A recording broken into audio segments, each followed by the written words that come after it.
I lost my car, I lost my job, I lost my grandma, and I had to move back in with my mama, back in my hometown. So not only am I living with my mama, but I'm back where I was 5 years ago. Mass eviction filings are surging across the nation, with monthly filings being around 300,000 households per month, of which 150,000 of those turn into judgments and destroy the ability of those distressed tenants to ever rent again. And what that does, you guys, is it pushes some of those people into homelessness.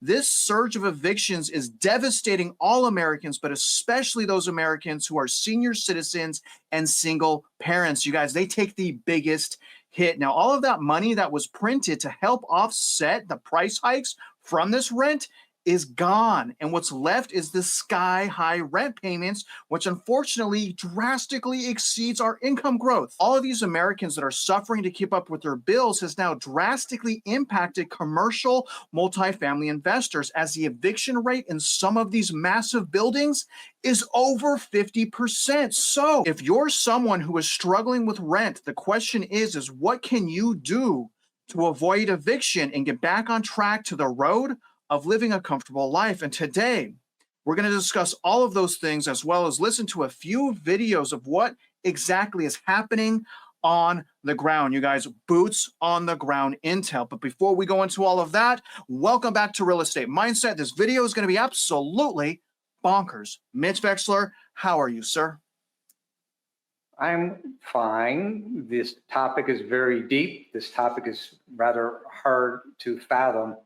But the connections between people being evicted and what's happening in the commercial real estate is a direct result. And we're going to do the best we can here to try and tie this together.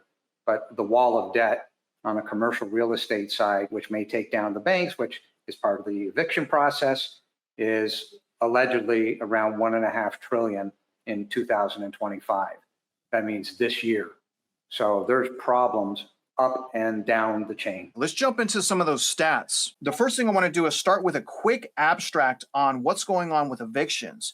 The Eviction Lab at Princeton University has collected, cleaned, and standardized and validated over 82 million individual level court records in an effort to establish the first nationwide database of eviction cases filed in local courts across the United States. We find that an average of 3.6 million eviction cases are filed in the United States each year. That's 300,000 per month. This results in approximately 1.5 million evictions judgments annually. Think about that. Preliminary analysis, eviction filing patterns in 2024. The days of emergency rental assistance and eviction protections are long gone.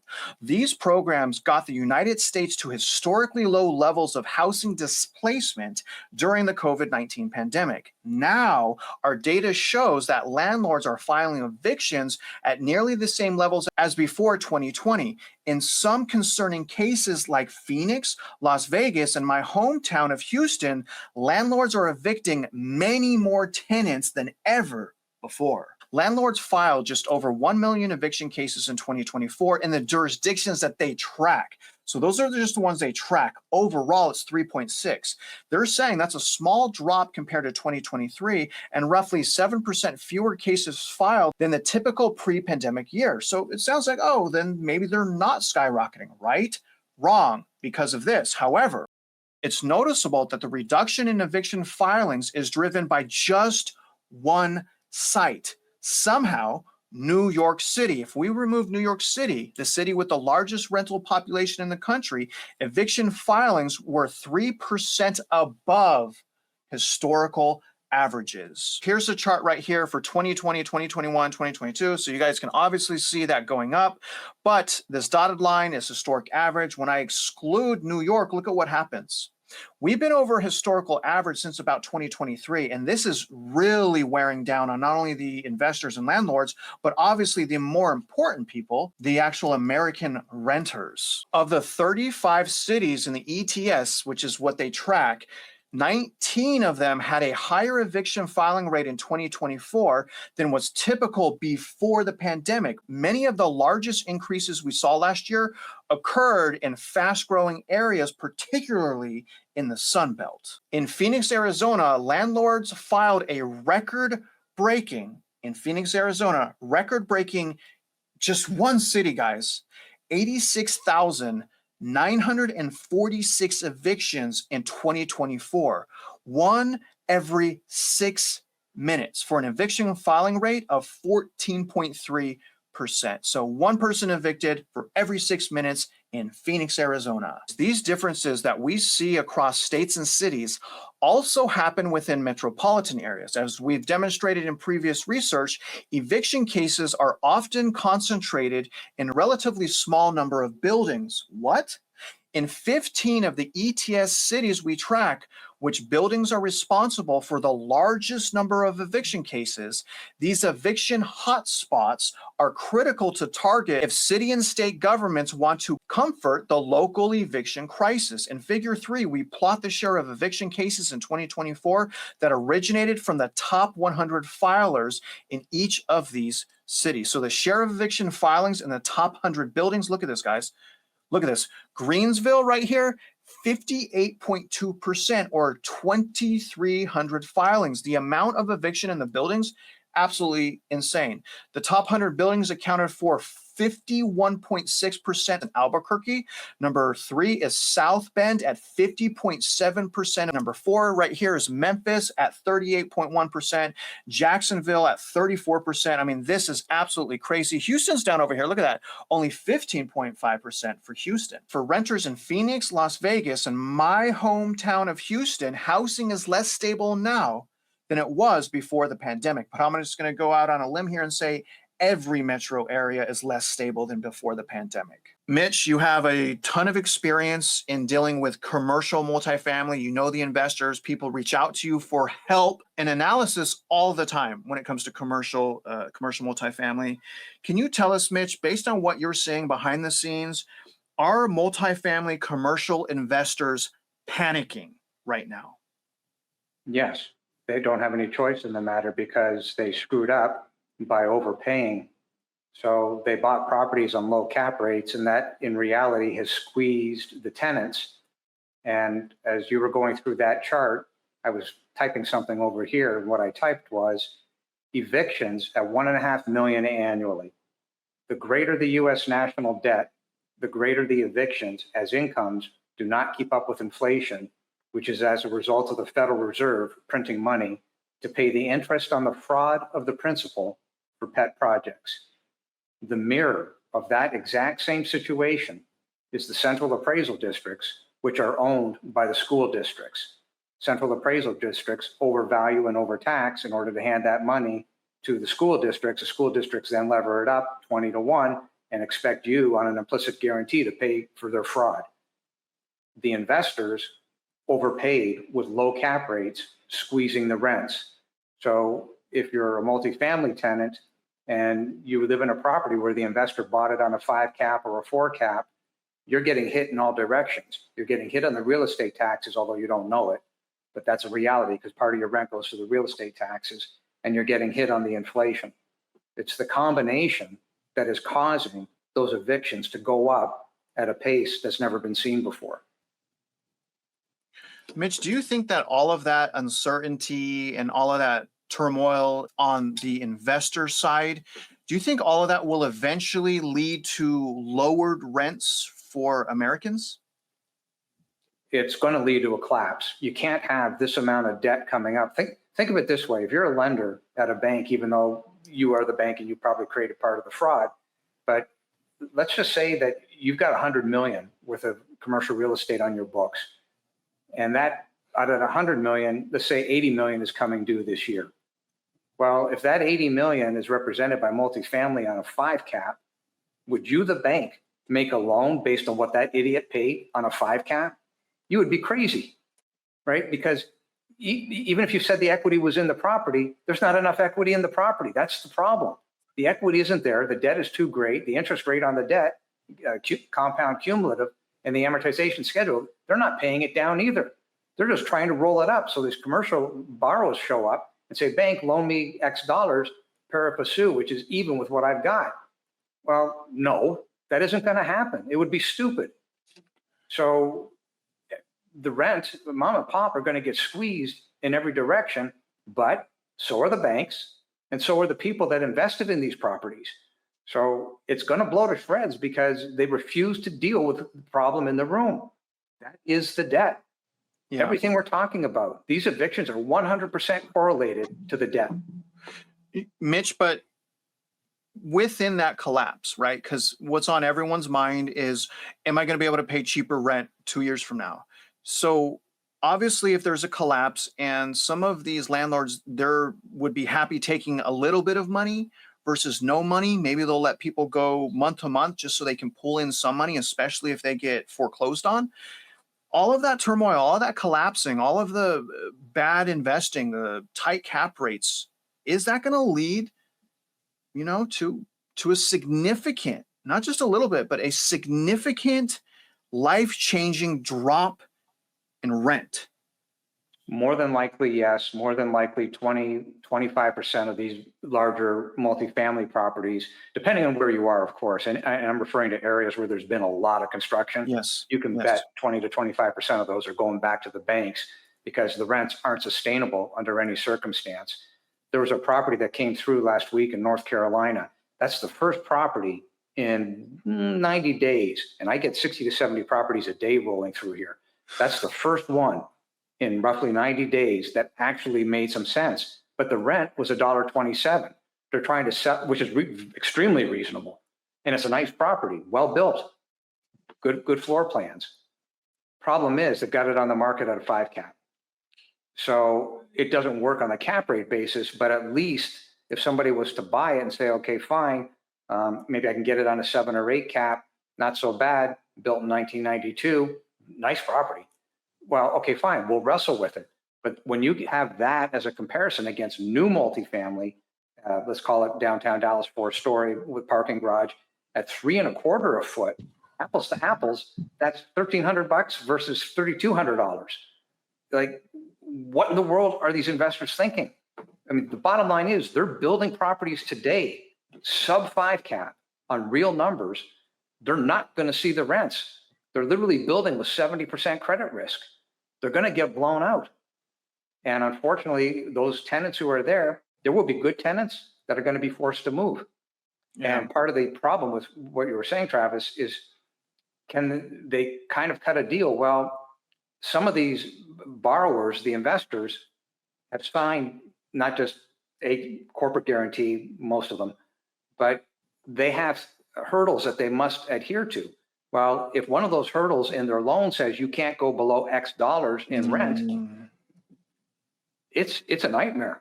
Like, they've got no flexibility. So then they're going to have to go, if they've got brains, and renegotiate the terms of their loan. Will they do that? Will they not do that? Who wants to live in a property where you don't know if that property is going to be under that ownership tomorrow morning? And that's the problem. Let's go into tracking now, Mitch, some of the top leading metro areas of eviction. And I want to start by listening to a video that was released last month in April about what exactly is going on in Houston. Literally, where I live right now, it's so bad. Well, take a listen. Increases across Houston are forcing more tenants out of their homes. Many of them are seniors and people with disabilities who are on fixed incomes. Rochelle Turner joins us live in the newsroom with more on this growing crisis. Haley and Amy, good morning to you.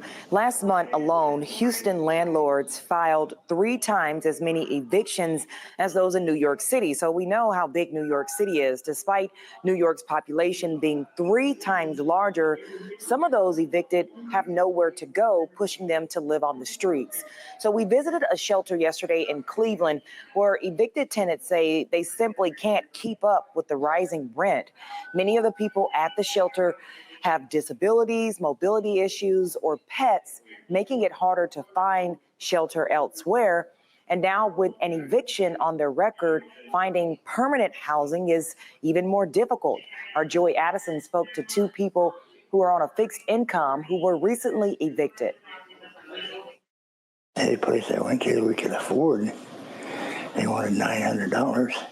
and you had to make 3 times that in order to rent it. And I didn't get $2,700 a month. Well, I had a good job in Texas, and I had worked there for 22 years, and I got behind in my rent. But then later on, here comes the deputy sheriff, this other deputy, and some other man, and they're pounding on my door, and they're telling me, you got to get out now. And there was a bus stop right there where I lived at, and that's where I went, and I stayed there for 3 months or more. Now, there are 3 shelters in Cleveland, and all of them are at full capacity. We spoke to a shelter worker who says the only real solution is either regulating rent increases or raising wages to keep up with the cost of living. She said those facilities to help people not be homeless, especially disability, fixed income, senior citizens, maximum capacity. That lady slept on a bench at a bus stop for 3 months. Tell me there's not something wrong with our society. Either way, you guys, here's the top evicting large cities in the United States. Now, Eviction Lab is off. And I'm going to say that right now. It's saying there's 3 times more filings in Houston than New York City. But in New York, they're saying that's the #1 city for eviction filings at 36,343. Indianapolis is sitting at 11,570. Here's Houston right here at 11,082. Philadelphia is #4 with 10,264. San Antonio, so another Houston metro, 9,848. So again, Texas has the #3 and #5 leading metro areas with eviction filings. #6 is Charlotte, North Carolina at 9,100, followed by Columbus, Ohio. We saw a rush of institutional investors go out to Columbus, Ohio. Well, guess what? That is the #7 leading metro area for eviction filings, followed by #8, Jacksonville, Florida at 7,822. When we look at the actual eviction rate or the percentage, the #1 metro is actually North Charleston, South Carolina at a whopping average of 16.5% total eviction filing rate. #2 is Richmond, Virginia at 11.44%. #3, also Virginia at Hampton, Virginia at 10.49%, probably because of affordability. #4, also Virginia at Newport News at a 10.23% eviction filing rate. #5, Jackson, Mississippi at 8.75. #6, Norfolk, Virginia, again at 8.65%. You guys, I'm going to tell you right now, there's something very, very wrong going on in Virginia with evictions right now. Mitch, most of our most vulnerable Americans are at risk of homelessness. And so obviously because of all the fraud, greed, corruption, and the overall cost to live, it's not fair to ask someone, a senior citizen that's on a fixed income, that's worked their whole life and given towards Social Security their whole life, to force them into homelessness. That's absolutely not fair. And so my question to you is do you think that there should be a socialized program created to help some of these single parents, people on disability, or senior citizens? Should there be something passed to keep these people off the street? It's not socialism, it's a social policy, and there are in every city a social policy. The problem is it's low-income housing or vouchers from the city, and of course, in many instances, they get reimbursed from the federal government. So here we go again with the kabuki theater, and you can't track who's getting the money.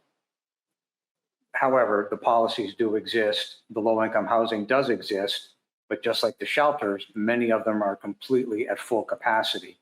Then, in order to get the money, in order to pay the rent, you have to go through a gauntlet of paperwork, most of which just simply isn't necessary. If there's a senior citizen, or frankly, a family, and they don't have the income, and they can prove they don't have the income, there's no job, well, they need money in order to have a roof over their head. You don't have to give them the money, you can pay for it. And I want to point something out. The press is culpable in one of the greatest lies ever told. This is not a shortage of housing. There is no such thing. You wouldn't be in this mess but for people ignoring the debt. It is the debt, the debt, the debt.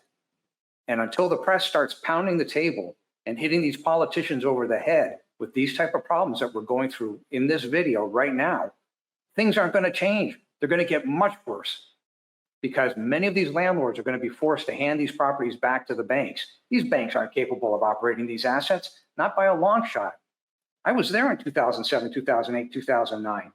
I saw big companies that you would think would be perfectly fine hand in 14 properties in a week. So they didn't have to. They were stupid. They didn't know how to negotiate their way out of the mess. 12 months later, they would have been fine. They screwed over their investors. The point of the matter is, these things are all hooked at the hip. If you were a person who lived in one of those 14 properties and that investor handed in the property, you don't know who your landlord is. You don't know even where to pay the rent. If you think these property managers that are on site know, you're wrong. It becomes a mess. So I think the point that Travis is trying to get to, is there a way to put a floor under this? Yeah, it actually exists. The problem is they don't have capacity. They don't know what they're doing. They don't understand what the math is based on these debts. And it's not that difficult. We've done it. We've shown everybody how it's done. It is the debt. This is why these people can't afford the rent. They don't have a job, whatever it happens to be. And of course, you have certain people in the strata that they're in life, that they may be indigent, whatever it happens to be. That's a different strata. But nonetheless, they need a roof over their head. So governments can raise money. I mean, U.S. Treasury is 4.5%, fine. You want to get more multifamily? Buy the crap that's going bankrupt. Fix it and turn right around. Say, okay, fine. This is now low income housing. We will provide the money or the voucher for somebody to be able to live in here. If that's what you have to do, fine. I don't believe in putting low income with market rate. I think it's a nightmare. But there's certainly nothing wrong with backstopping and putting a floor under these people that need the help. That's a social policy, and that must be in place.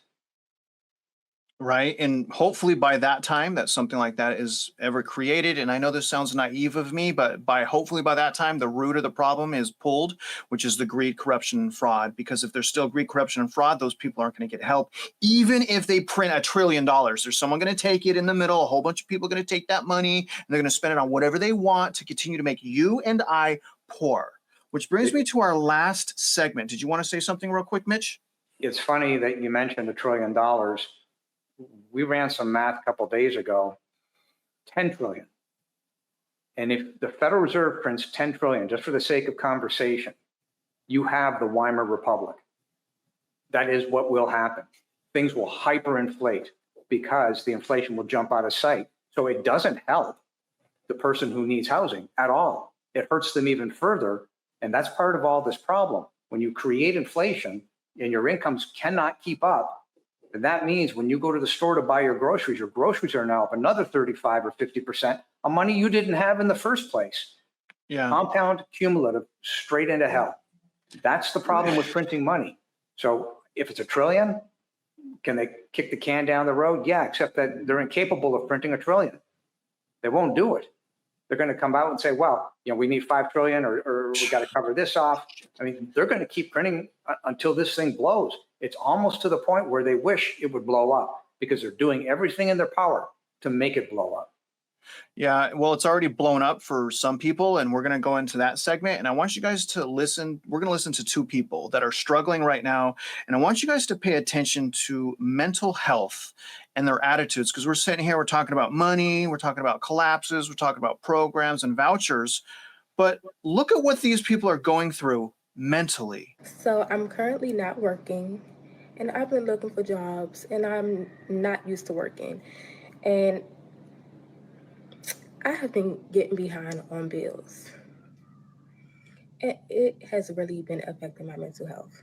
And with me being behind on bills and with my upcoming court date that is on May 21st, I don't know if I'm going to have a home or not.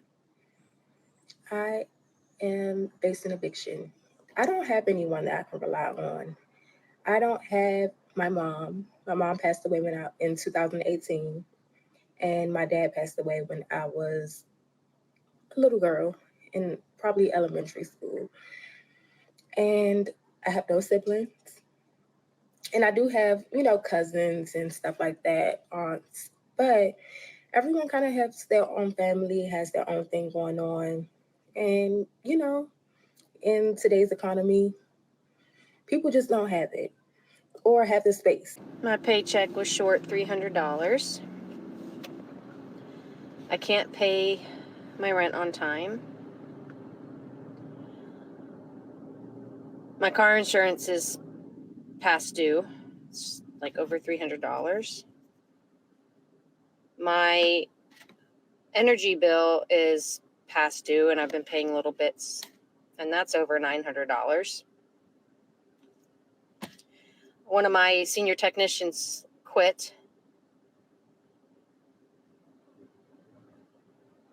And I tell you guys all the time that when you have struggles like this and you feel like you just have you don't know what to do. I have a wedding to save for. I'm going to practice what I preach because I know God's got this.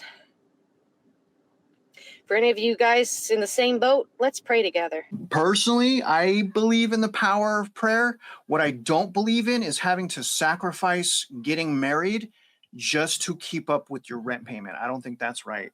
And so, Mitch, last question for you. You know, for the single parents, the senior citizens, people on disability, people that have nobody, people are at their wits' end. They're facing eviction.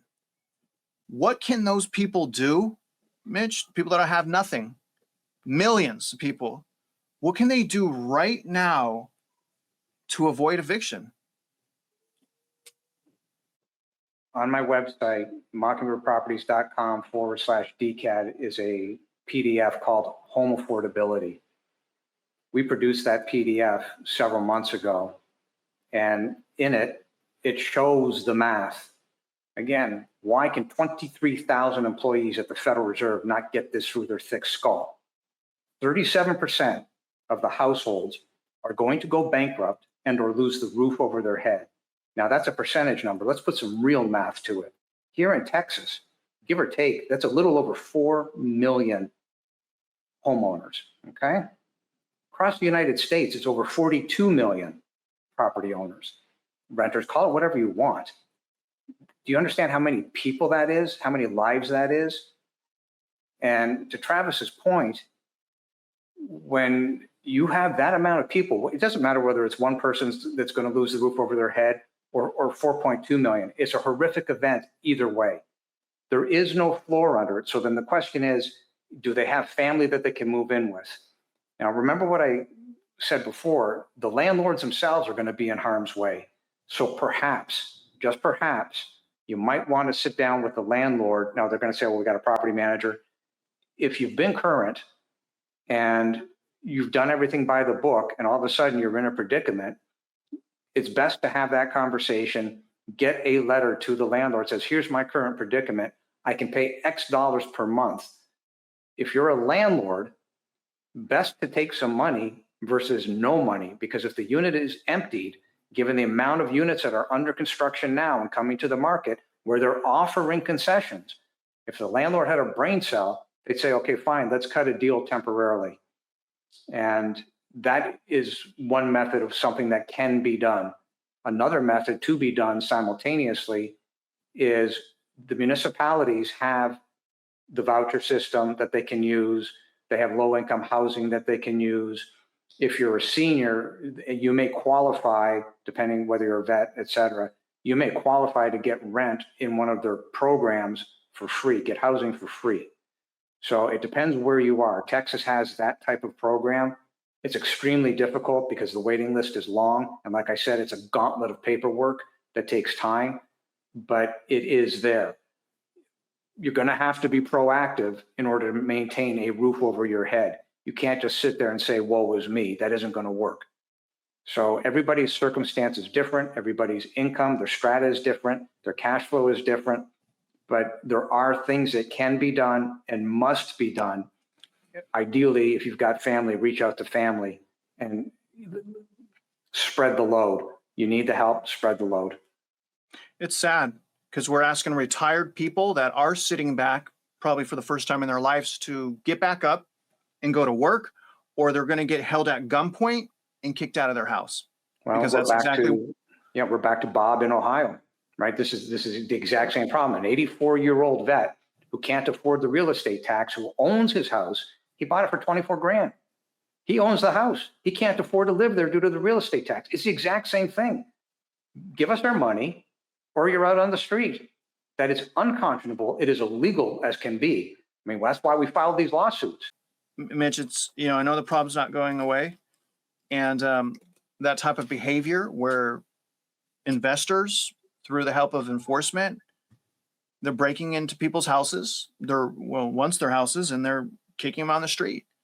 Doesn't matter if they have a disability. Doesn't matter if they're in a wheelchair. Doesn't matter if they can walk from a spine injury. Doesn't matter if they're a single mother with 6 children. That's not how our society works. It should work that way. That's not how it works. And anytime we are hopeful, like, oh, this new law is going to be passed and it's going to help these people, it doesn't. Usually the laws that pass to help these people, the exact opposite happened. Look at COVID. They were supposed to help all these people get through COVID. But instead of that, they just made everything, for right now anyways, permanently expensive. And it's very, very sad. Now, here's the thing, okay? If you want to do something about it, don't forget to go to my website or Mitch's website. Mitch's website is mockingbirdproperties.com. My website is realeestatemindset.org. You guys can go here. I've reorganized this. The top of my website has all of the short version criminal complaints. And then when you scroll down, I have a section on how to buy a house. Don't buy one, just learn how to do it, and how to fight property taxes. And also, you guys, I made a new criminal complaint tab right here because I've been customizing these complaints, filling out all of the parties that need to be named, doing all of the math, and making all of the exhibits. And I have 13 made. So if you're in Texas and you want to help us hold these crooks accountable, I need you to email me. My email is in this description, and tell me, and remember, this is in Texas, okay? I'll get to another state when I can. There's 270 counties in Texas, so I got a little bit of work left to do in Texas. But I want you to email me, tell me the county that you live in, and the ISD or school district that you want me to investigate. I will investigate it. If I find violations of bond cap laws, I will send you that criminal complaint with all of the exhibits. All I need you to do is put your name, your address, quick story on how unaffordability has affected you, and then send that into your local DA and mail that to the Department of Justice, attention to Pamela Bondi. And that is what Mitch and I, one of the many things that we're trying to do to make a permanent, long-lasting, positive change. And we need your help, and we want you guys to come along with us. And other than that, guys, let us know how we did on the video. Come up below. Let us know what you're learning. Let us know what tools you're using that we're trying to give to you. And if you guys are out there investing in your lives, you guys already know, we wish you luck and we hope you win.